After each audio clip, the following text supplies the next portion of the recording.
Paulo Avellino, pinagkamalang bastos. Viral clip sa It's Showtime, pinagtatalunan ng mga netizens. Kim Pao fans abroad, di mapanood ang bagong serye ng kanilang Lodi pero nagbayanihan at nag-sponsor ng subscription para sa mga nasa Pinas. Tara, kwentuhan muli tayo.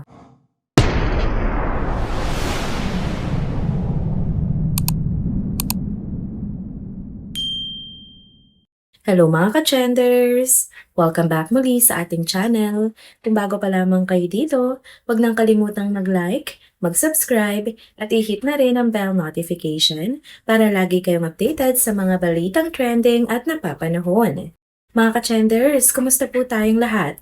Grabe, trending na naman tayo ngayon at this time, si Paulo Avellino ang nasa gitna ng intriga. Pinagbintangan daw kasi na bastos ang aktor sa isang viral clip mula mismo sa It's Showtime. Pero teka lang ha, bago tayo magpadala sa chismis online, himayin muna natin ito kasi baka naman may hindi tayo alam sa likod ng eksena. So ganito ngayon, may kumalat na short video clip na kuha sa It's Showtime at sa umpisa pa lamang, good vibes lang ang lahat. Si Paulo todo ngiti, nag-heart sign pa at kumakaway sa mga audience. Ang saya lang ng energy niya. Pero ayun, habang papalabas na nga sila ni Kimchi sa stage, biglang lumapit si Dumbo, yung floor director ng show. Parang may gustong magpa-picture pa kay Paulo at Kim. Si Kim game pa raw, parang ready pa siya bumalik for another picture. Pero nung kinausap si Paulo, doon na raw medyo nag-iba yung flow ng moment. Kita sa clip na parang may sinabing something si Paulo kay Dumbo. Tapos, imbis na bumalik sa stage, tumalikod na lang siya at dumiretso palabas. Sumunod na rin si Kim at doon na nga nagtapos yung video. At yan nga, dyan na nagsimula ang online gulo. Dahil ilang segundo lang yung video, ang dami agad nag-react. May mga nagsasabing bastos daw, may attitude at may mga nagsipag-komento pa na snub daw si Paulo. Pero syempre may mga pumagit na rin. Depensa naman nila, baka naman tahimik lang talaga si Paulo or baka pagod or baka may hinahabol pa siyang commitment after the show. Alam naman natin mga ka-trenders, si Paulo kilala yan sa pagiging low-key. Hindi siya mas-showbiz na tipong laging maingay o pa-cute. Madalas tahimik lang, minsan nga nahuhusgahan tuloy na suplado. Pero kung tatanungin mo raw yung mga nakakakilala sa kanya personally, mabait naman daw talaga itong si Paulo. Hindi bastos, hindi mayabang. Mahiyain lang talaga. Pero syempre, dahil nga sa social media to, mabilis ang hatol ng mga tao. Isang clip lang, tapos boom, instant bash. Ang dami pa nga nagsasabi na halatang na-frustrate daw si Dumbo sa video. Pero kung tutuusin, hindi naman natin alam kung ano talaga nangyari bago o pagkatapos nung kuha. Baka may sinabi si Paulo na hindi narinig ng kamera. Baka nagpaalam lang na maayos pero hindi lang nadinig sa video.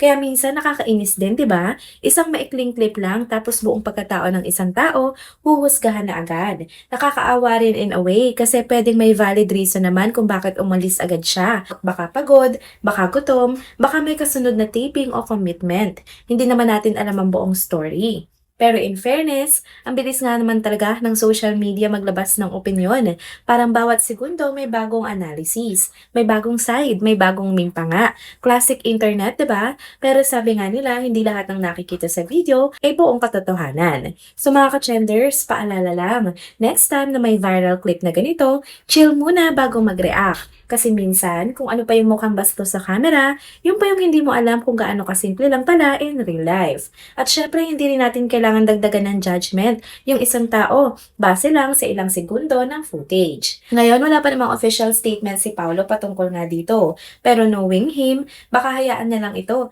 Very calm and composed as always. Pero kung totoo nga na misunderstood lang siya, sana makita rin ng mga tao yung side na yun, yung tahimik, pero mabait at totoo. So ayun mga ka-trenders, ano sa tingin nyo? Misunderstanding lang ba to? O mali talagang nangyari sa moment na yon? Isang bagay nga lamang ang sigurado dyan. Sa panahon ngayon, isang video lang, pwede ka nang ma-judge ng buong internet. Kaya wag agad husga, observe muna, and then analyze later.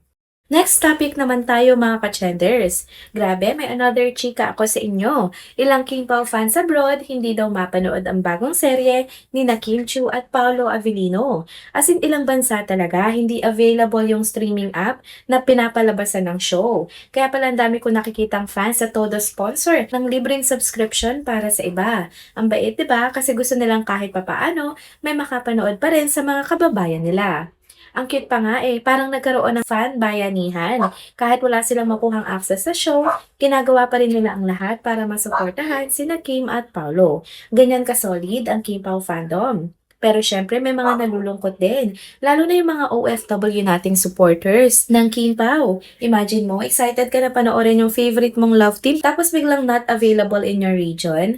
Ouch yun, 'di ba? Tulad na lang ng mga taga Hong Kong. Gaya nga ng nagangalang si Maritisay Tablan. Sabi niya, since walang Pinoy streaming app sa kanila, nag-aabang na lang siya sa mga updates at mga balita patungkol nga sa show.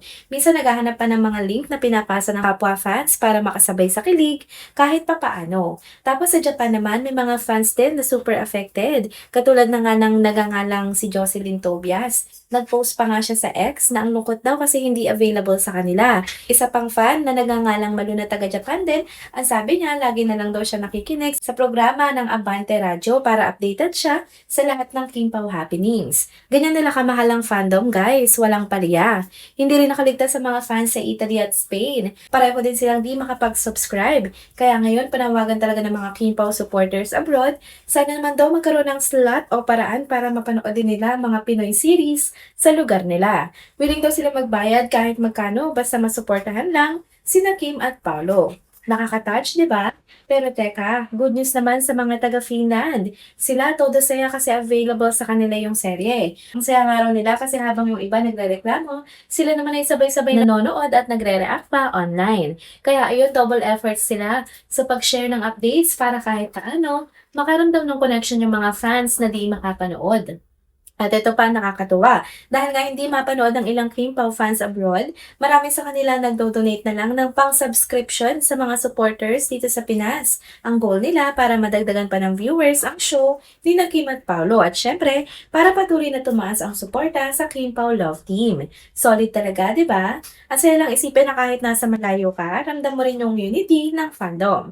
May nag-aabang ng balita, may nag-sponsor, may nagdo-donate. Lahat may ambag para lang sa isang goal. Yan nga ang masuportahan sina Kim at Paolo. Kaya sa mga Kim Pao fans abroad, saludo kami sa inyo. Alam namin hindi madali kasi gusto niyang sumabay sa kilig. Pero nga, walang access. Pero grabe yung effort niyo ha, ibang level. At sa mga fans naman dito sa Pilipinas, enjoyin niyo na yung show, hindi lang para sa inyo, kundi para na rin sa mga kababayan nating hindi makapanood. Ang fandom talaga walang borders. Kahit nasaan ka man sa mundo, basta Kim Pao fan ka, ramdam mo pa rin yung saya, kilig at yung solid na pagmamahal sa tambalang Kim Chu at Paolo Avellino. And there you go mga ka-trenders! Dito na po muna nagtatapos ang ating isa na namang trending video update. Salamat sa inyong pagsubaybay at pagsama sa akin hanggang sa dulo ng video na ito. Pero bago kayo umalis, huwag niyo pong kalimutang mag-like, mag-comment, mag-subscribe at i-hit na rin ang bell notification para lagi kayong updated